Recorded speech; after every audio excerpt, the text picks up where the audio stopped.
lagi perjalanan ke bunker Bareng.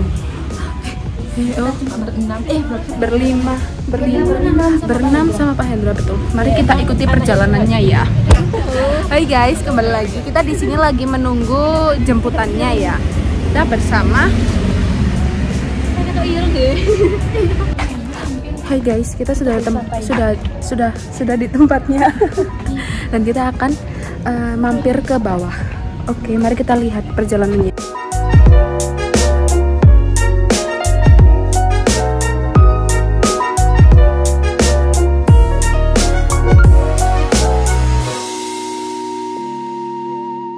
Menjelang Perang Dunia Kedua, kebutuhan manusia untuk melindungi diri makin mendesak. Pemerintah Hindia Belanda menginstruksikan pembangunan bunker sebagai bentuk pertahanan.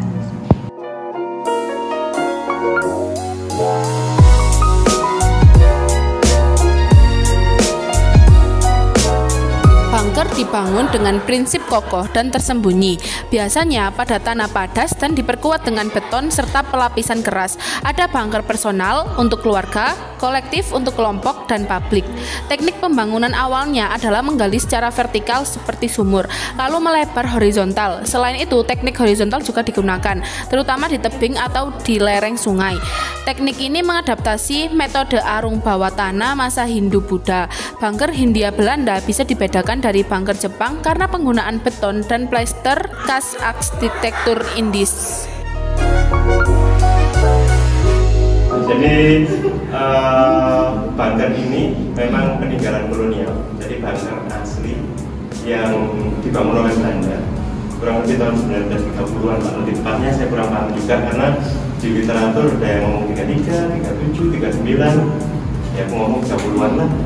30-an. Jadi memang tujuannya kalau bunker itu untuk tempat berlindung sama untuk tempat melarikan diri. Nah, sekarang tahun 1930 itu bunker dibangun oleh Belanda. Berarti kalau Belanda bangun bunker, Belanda ada rasa takut. Di depan.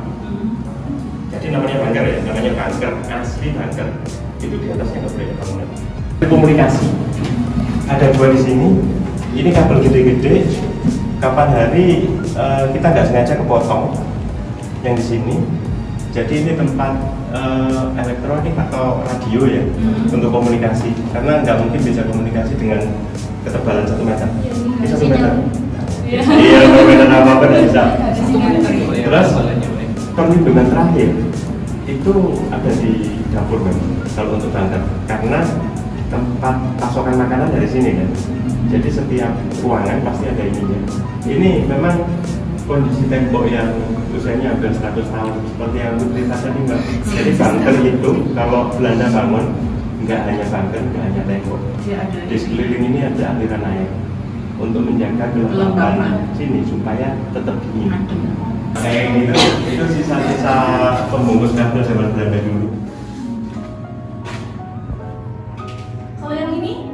Itu tadi yang aksesnya bisa sampai ke museum, bisa sampai ke. Tapi ditutup ya? Iya. Ditutupnya sama pemilik sebelumnya pakai batu itu.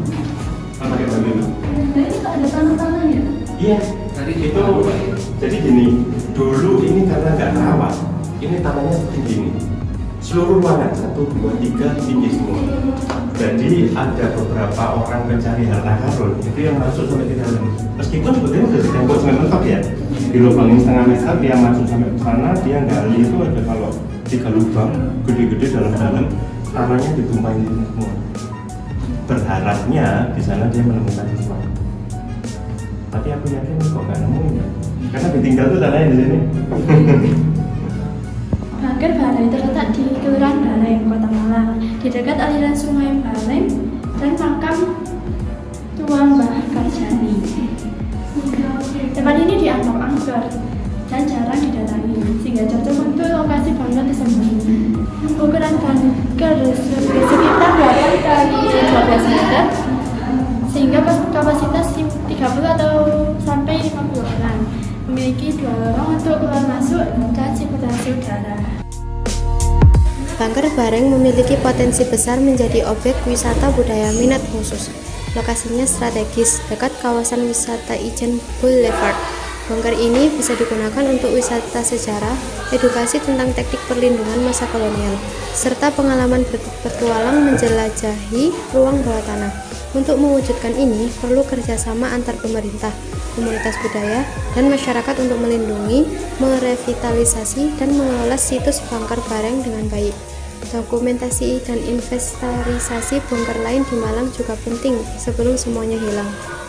Jadi Bangker Bareng memiliki potensi besar menjadi objek wisata budaya khusus.